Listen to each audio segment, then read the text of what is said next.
मित्रांनो, घरात भरभराट राहावी, घराची प्रगती व्हावी यासाठी दरवर्षी वर्षातून 3 गोष्टी, हे 3 कामं तुम्ही करायला पाहिजे. ही 3 शुभ कामं, ही 3 खूप मोठी कामं आहेत.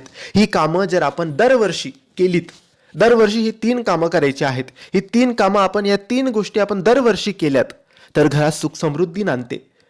जी कामं पूर्ण होत नाही ती कामं पूर्ण होतात. कोणाच्या घरात लग्न जमत नाही ते लग्न जमतं. आनंद, समाधान, शांतता, आरोग्य सगळं काही घरात येऊ लागतं. भरभराट येऊ लागते, बरकत राहू लागते. पैसा कधीच कमी पडत नाही, पैसा येतो. म्हणून ही 3 कामं करायची असतात. यातली जी पहिली काम आहे ती म्हणजे वर्षातून एकदा तरी घरात सत्यनारायणाची पूजा करावी. दुसरं आहे, वर्षातून एकदा तरी संपूर्ण गुरुचरित्र पारायण 7 दिवसाचे करावं. आणि तिसरा आहे, वर्षातून एकदा तरी तुमच्या कुलदेवतेचे दर्शन तुम्ही कुलदेवतेच्या स्थानी जाऊन घ्यायचं. तर हे 3 कामं करा, नक्की फरक जाणवेल.